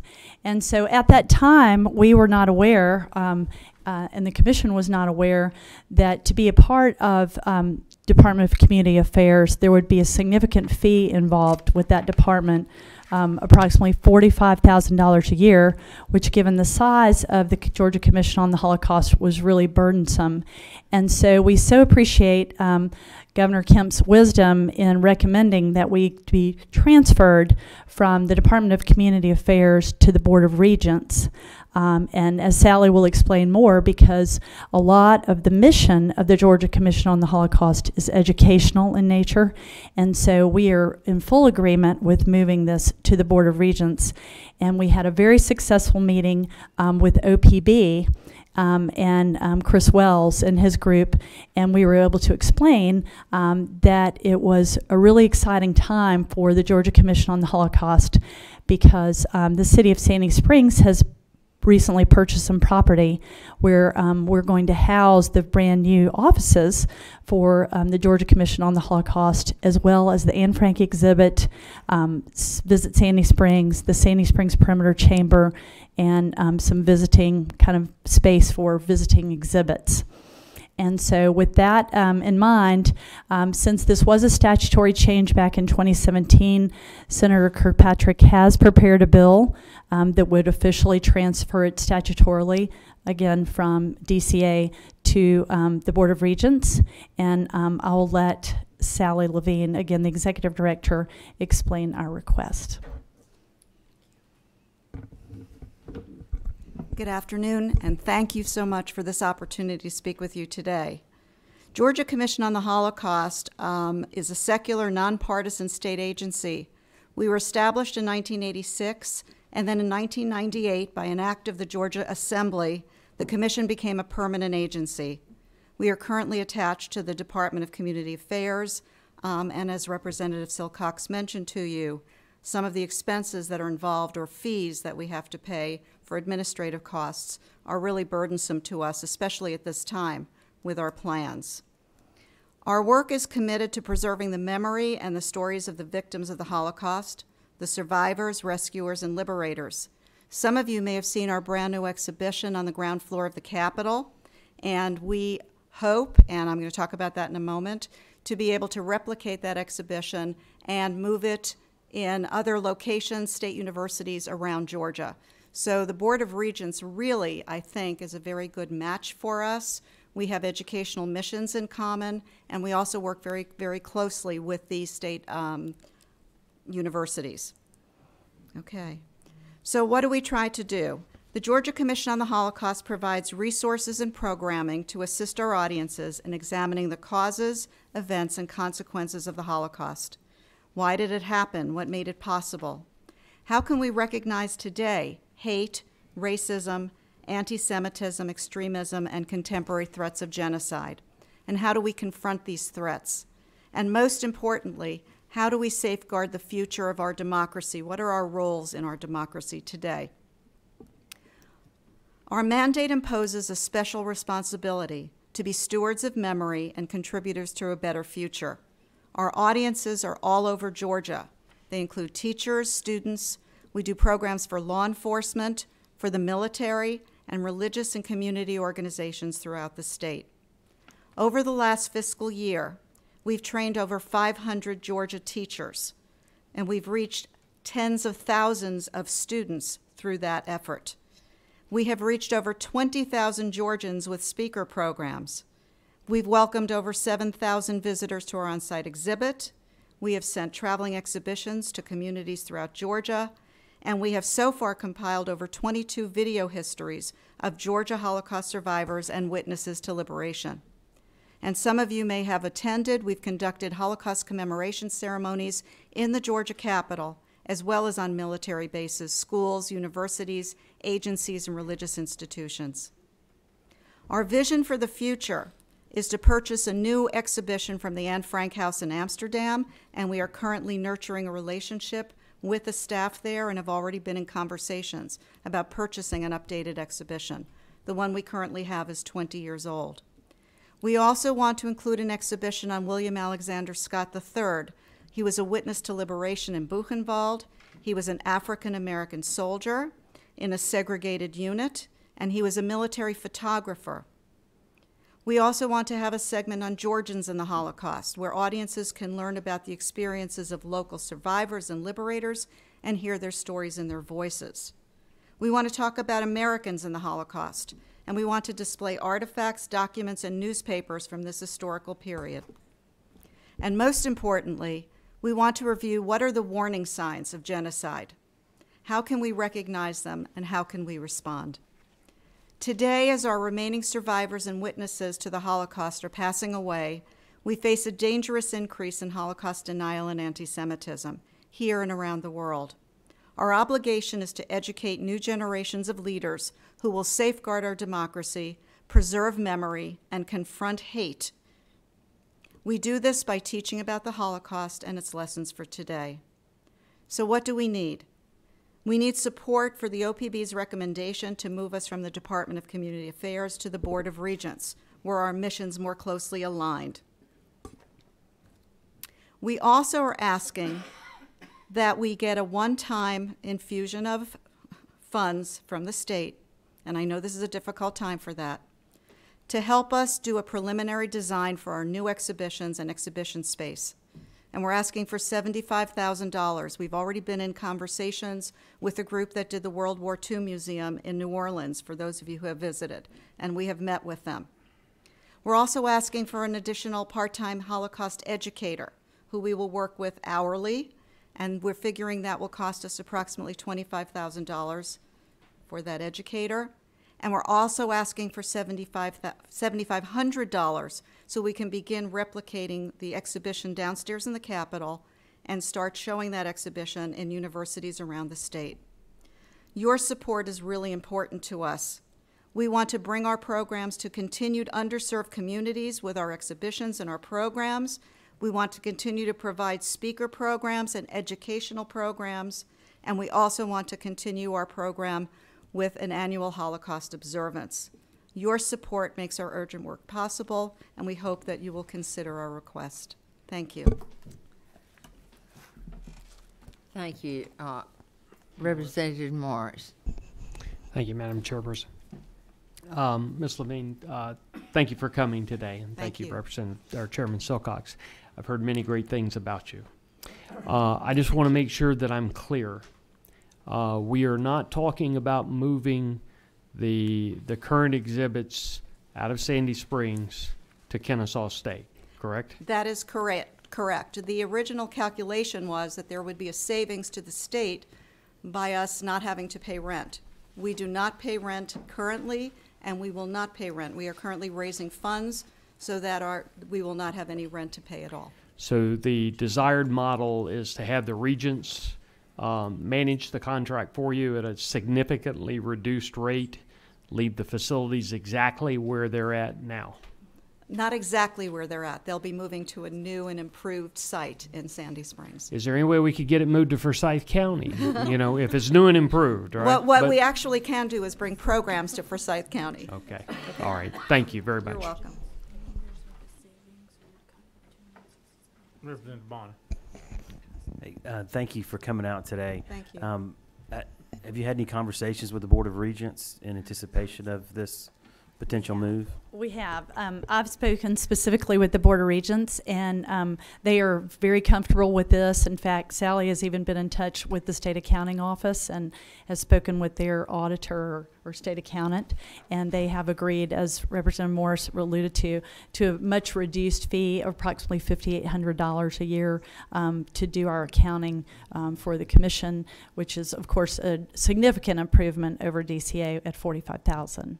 And has there been any analysis of those efficiencies that might be found as a part of being under the Board of Regents? We have, and really the like I said, the OPB was great. It was great to sit down with them because they really didn't understand that we really are very efficient already, being separate from Kennesaw State because we don't pay rent in Sandy Springs, and we've already, with Sally's incredible help, been able to raise a significant amount of money to stay in these offices in Sandy Springs and move to the new building. And so there really were not going to be any efficiencies accomplished by what the governor originally recommended. But after sitting down with OPB and talking about this with Chris Wells, as well as Sally and Senator Kirkpatrick and others, they understood completely. So they were fine with this. Great. Thank you. Thank you. And I'd also like to add that I also do work for the Holocaust Museum in Washington, the United States Holocaust Museum, and they provide us with a lot of free materials and resources for our teachers. So we're also saving the state money by doing that as well.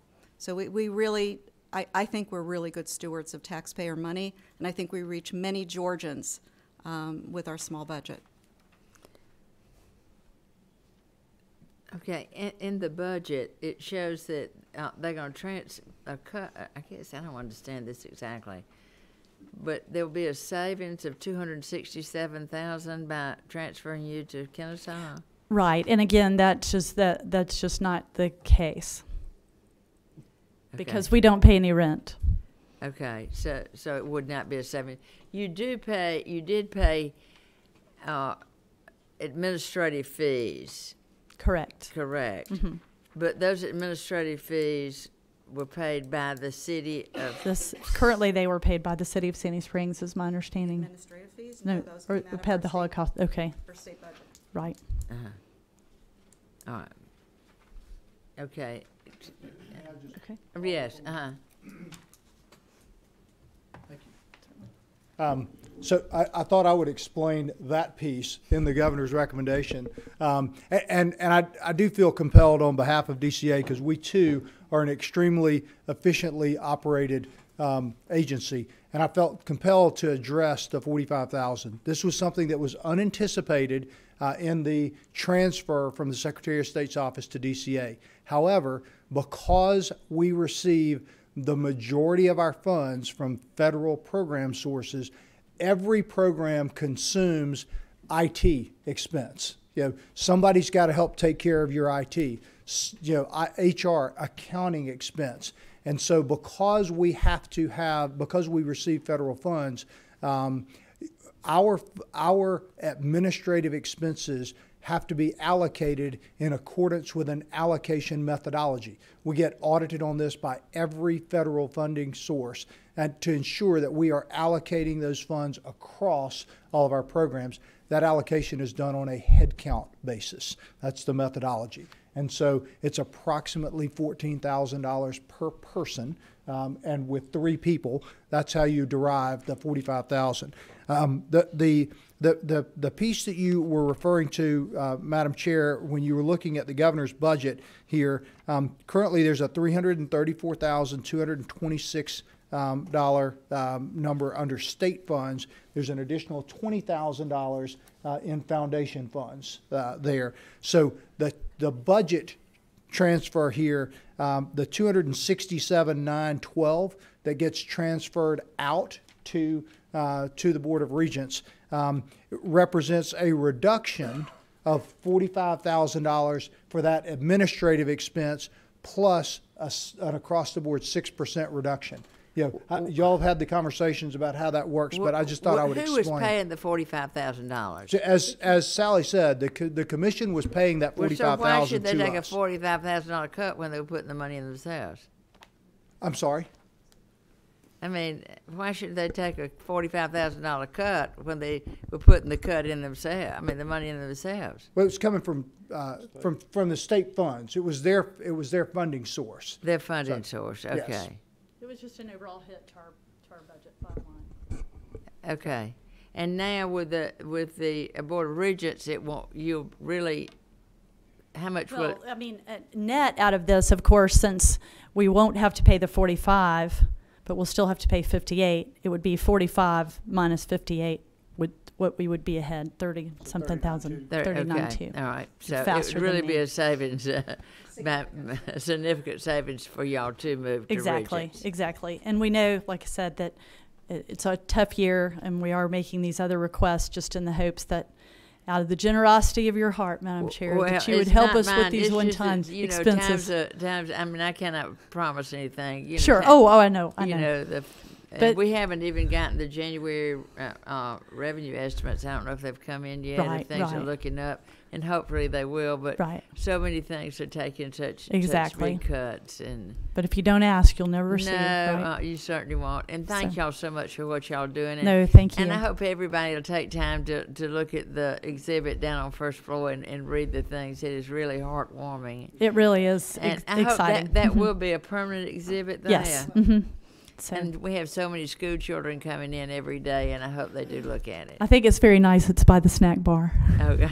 I think a lot of Thank children y'all, will and see thank it. y'all all for the job y'all doing. Thank and you. Thank y'all for going to OPB and explaining this, because I'm Of sure course. a lot of people did not understand what y'all doing. And They were sometimes they were great to work with and very and so understanding. sometimes I think it's really a breakdown in communication, and I appreciate y'all taking the time to do that. Thank you so much. We appreciate it. Thanks. Thank y'all so much. Okay, soil and water, and then we'll have public comment.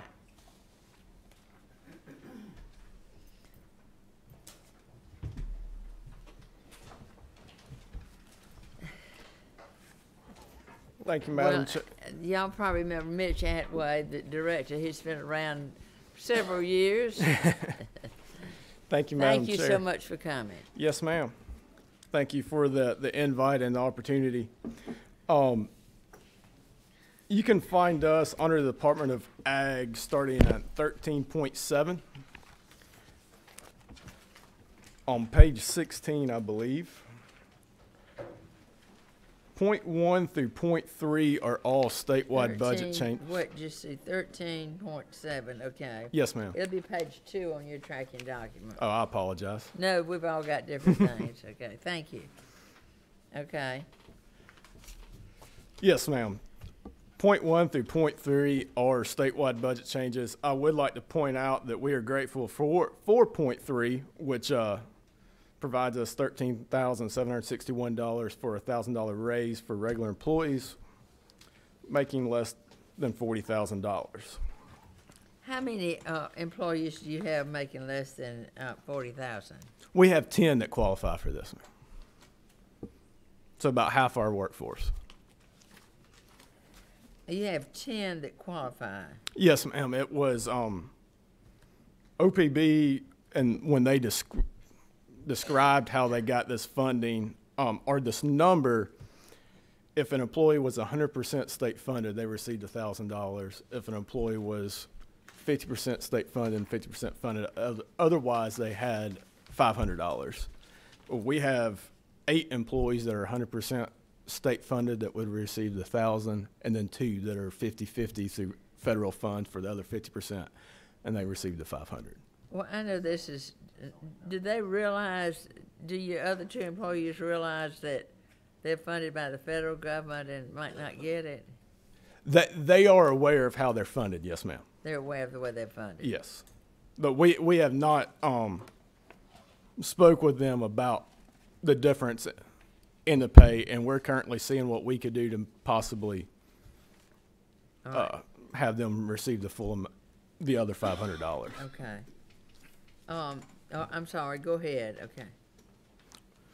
Moving on to point 4. Point 4 calls for a roughly $41,000 reduction of contractual services. This is a continuance of the amended. There's 2 parts to this: a $30,000 reduction of contract funds for the Department of Agriculture. As I've mentioned, they've done a lot of work for us as we're under the same business unit number now. They will continue to do that work. We will just not be carrying out the contract that requires us to pay $30,000. Well, so y'all won't really, okay, really the Department of Ag will be taking a cut. Well, yeah. They'll be doing the work and not receiving the... Initially, they did a lot of work for us as we came under the same business unit to get things straightened out and financial reporting to OPB and PeopleSoft straightened out.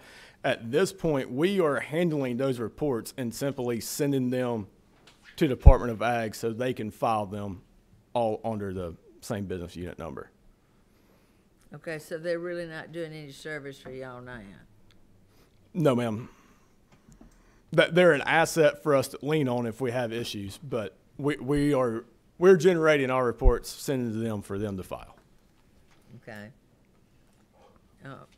Go ahead. Yes, ma'am. The balance of that, the $11,210 represents a 6% reduction in the allotment that our soil and water conservation districts receive. Again, this money will not affect the service that we as an agency provide the districts. It will affect the amount of money that the local districts have to put in their communities for conservation, education, promotion, et cetera. How much will the districts be getting now? I mean, after this cut? They receive $187,000 total now, so that reduction will take them down to 176 roughly. And I believe, Ms. Hall, we have shared with you how each district will be funded based off of these. If not, I'll make sure to get those to you. On average, it's a $280 reduction per district. Oh, okay, and the vacant position? Yes, ma'am. The vacant position, that's the 0.5. That's the last thing we have to speak on. This position became vacant July. We had intentions to roll it. This was an IT position. We determined that an agency of 20 people does not necessarily need 2 IT people. We do have an IT director is his title. We were going to roll and shift this position to a field position to help with erosion sediment control, site visits, et cetera. Budget cuts were announced before we had an opportunity to even post that position, and it fell in line that it was offered up as the IT position. Now, you have 20 employees in a full-time IT position? Yes, ma'am.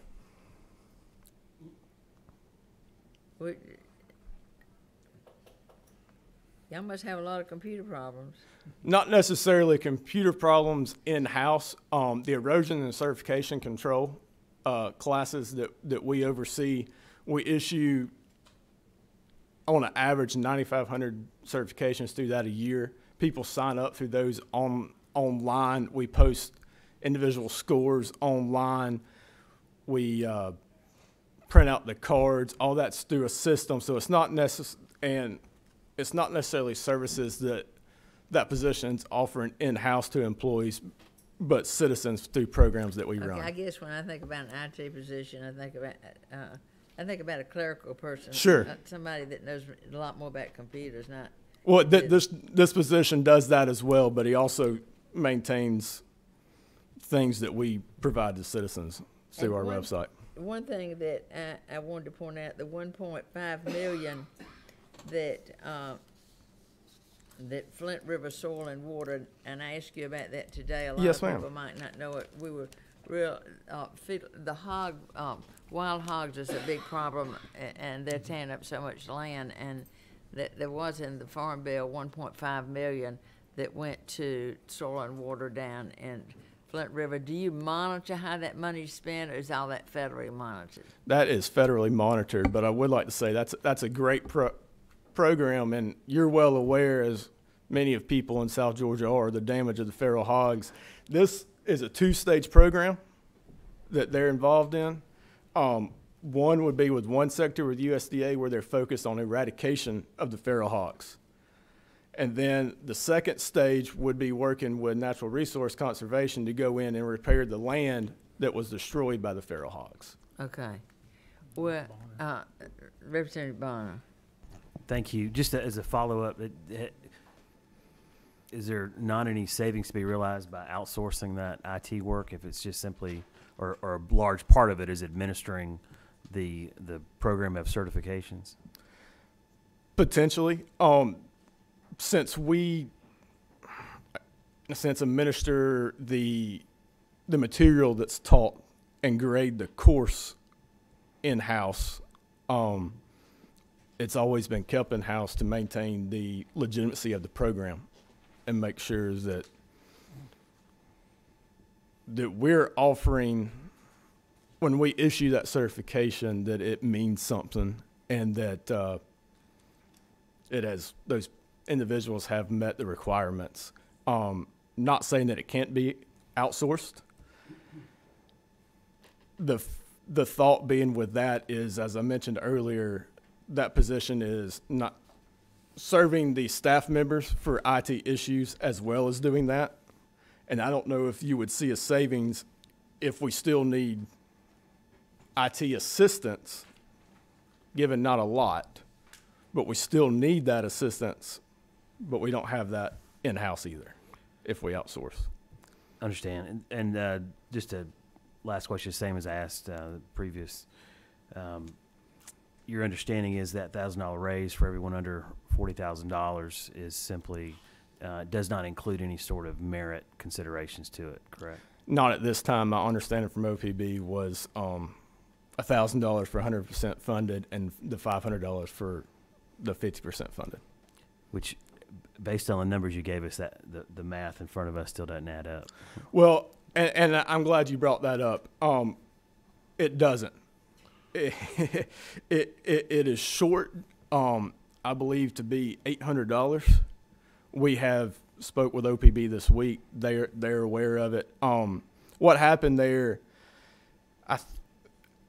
OPB told us that they ran their report on 11/15 to get their numbers, and we had an employee start on 11/16, which affected the numbers that they came up with. But like I said, spoke with them this week about that issue, and they're aware, and that's how we determined where the miscommunication came in play. Thank you. Yes, sir. Representative Tankersley. To take a few minutes to ask you if there's any update or on the issue that I brought to you at our last hearing, and sure. who does approve the soil and water erosion plans for developers? You know, in the past they could submit them and get a result back in 12 days. Now it's 45 days, and if anyone makes a comment on those plans, they have to be resubmitted and they go to the bottom of the pile. So I just wondered if you could talk a little bit about that, if that's a contractual service arrangement or? No, ma'am.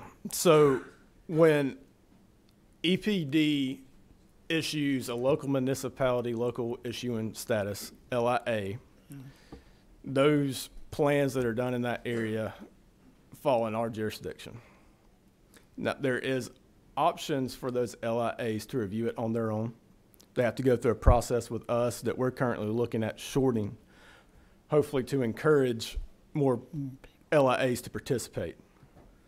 That does come at a cost to LIAs. They have to have that staff to do it. I would like to mention the process hasn't changed, but I will throw out some numbers to maybe help understand the situation. Okay. In FY17, the agency reviewed 2,200 plans. Last year, we reviewed almost 3,000. We estimate that a full-time plan reviewer can review 450 plans a year. We currently have 6 full-time plan reviewers, which puts that number that we could do at 2,700, which is we're pulling people from other programs, other departments to make up that balance. But that's why the turnaround time has gone from roughly 2 weeks to now 35 days is what we're averaging now. Fortunately and unfortunately, the fortunate part is we're in a good economy, so we're seeing a lot of development. Our projections for this year, FY20, is almost 3,200, and that's based off numbers that we've reviewed so far this year and the remaining fiscal year. That would put our need, yes. So it would put your need at what? I'm sorry. 7 full-time plan reviewers. And you have how many now? We have 6 currently. 6. So just one other full-time. And again, we are working on other issues to maybe encourage LIAs to take this on themselves to reduce our numbers. Well, are you not receiving concerns from other people besides us about this problem? Oh, yes, ma'am. Yes, ma'am. It's probably the biggest reason that people call our office right now. It is finding where their plans are, trying to figure out when they will get them back. It's a big issue. Yes, ma'am, Madam Chair. Well, when do you think we'll have it resolved? Can we help in any way? Besides giving it another employee? Well, but if you want to take staff, commission staff out of the picture, I mentioned what we're trying to work on to see what we can do to shorten the process. Another thing is, if you will remember, House Bill 493 was passed last year. That gave LIAs the ability to contract with third-party firms and still hold their LIA status. We are working with the Attorney General's office to see if that will carry on to them doing their own plan reviews. Okay. And again, I don't think there's a silver bullet option, but the couple things that we're working on will hopefully get us back down to a more manageable number with our staff, or current staff. All right. Thank you. Yes, ma'am. If there are no more questions, we'll have public comments now. I think we've got another. Someone else is waiting to come in. It's everybody's, but just come to and introduce yourself and. Good evening, Madam Chairman. I am not going to, I know you guys are heading out of here, but just before you leave, I wanted to introduce Miss Melinda Mcbrayer. She is with Berkshire Hathaway, and she is heading up their Global Services Division, and I'm not going to miss out on a good opportunity to be quiet, so I'm going to let Miss Melinda speak. Good, thank you. Thank you. I appreciate it, Madam Chair, for the opportunity to talk today.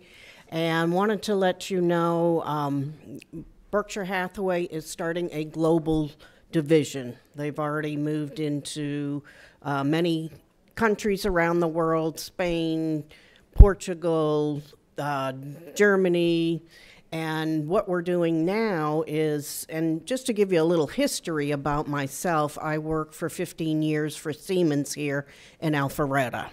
And I worked with our Siemens business around the globe. So that's where it became my passion to work with people of different cultures. When I went to Berkshire Hathaway here in Georgia, I said to them, what can I do with this passion I have and with my global cultural knowledge and working with people? And they said, well, that's timely and it's perfect because the Warren Buffett has the vision of moving around and opening offices around the globe, which has already been started and will continue. What we're doing, and so they said, you have the opportunity to go to those offices and set up some bilateral trade so we can get companies moving here, we can get companies moving there. Because what we do with Berkshire Hathaway is relocation of companies, their employees, and individuals. So what we've done, and I've been going to the new offices as they open, understanding the culture, how they work, and working with them for bilateral trade. I've had 2 events. One was with Portugal. One was just introducing the idea. And what I have done here is with all of the folks in the Atlanta area, I'm working with the companies here that have global offices so that when they come here, they have an international CPA. They have immigration, they understand visas, import, export, and on, so that they know what they need to do and they have a one-stop shop for coming here and understanding how to work with us. I have an event coming up on March 12th. It's at the Commerce Club, and Dunya Fade is coming. We opened a Dubai office, and she is coming here for an educational event. What that event will include is she will give an education how to do business with the UAE, what are the free zones, what's the culture there, and my team will do the same for Atlanta and tell them that we have this one-stop shop, this will be easy, we will get you here. Well, thank you so much for sharing. And is anybody else, we've got somebody else wanting to move in. We'll make sure you guys get invitations. Okay, good. Thank you. Invite us. Okay. Thank you. And no one else signed up. Thank you so much. And we will meet tomorrow at 9 o'clock. And right here. I can't remember where it was. It is. Well, it's nice to have. 406. Okay. No problem. Representative Dickey, would you like to add anything to this? He's leading. Oh, okay.